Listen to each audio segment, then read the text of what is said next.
that I was traveling to Qatar.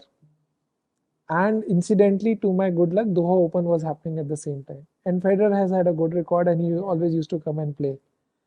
And I reached there on the day and I figured out it's scheduled. Let's find out the tickets. And I saw that Federer Songa match is scheduled. And immediately, without worrying about cost or where my meeting or next day, I had a very important presentation for which I had traveled. But I said, no, I have to watch this match. So booked the tickets, and that was first time for me in Doha, right? And that was first time for me in any Middle East country for that matter. I had passed through Dubai airport a lot of time, but you hear a lot of things about, and I'm talking about 2012, right? That if you're going in Gulf countries, a lot of restrictions, which I said we'll figure out. I booked the tickets in the evening. I went there, and you could see the buzz, right? Federer is event in himself, right? So, and it was a match against Songa. It was a quality lineup, and a lot of other a lot of fans were showing up, all with the Federer placards and all. I was more in a corporate setup because I had not really gone with my gear, but that's fine, I think, for the course. Uh, and as I was sharing earlier in our offline conversation, right, you want to find seats which are not too close, not too far.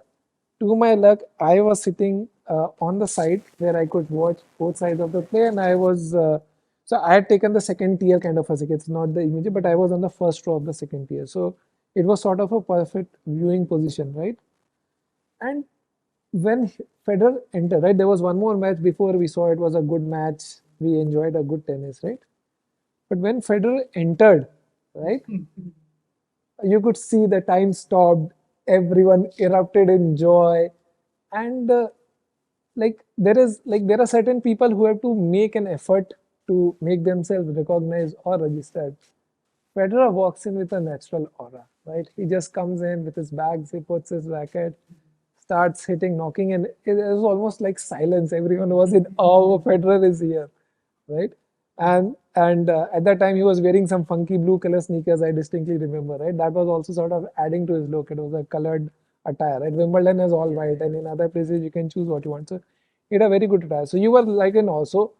I didn't even realize by the time match started because I was so focused on just observing Federer that all the warm up, toss, everything happened, and then sort of match started. So yeah, it was like you thank heavens, you thank your stars, and I knew that the window was closing fast, right? Because it was at that time nobody thought that players can play slow so deep into the 30s, right? Early 30s always meant retirement. So we would always think that he would probably play for, and this was year 2012. So I was of the opinion he'd probably play another couple of years, and then he will probably also like Sampras and all others before him go into the sunset, right? And it was sheer pleasure that later on he continued to play so long. But yeah, so for me it was like you write down a few moments in your life which are like very distinctive. That was that moment for me that okay, I'm getting to work.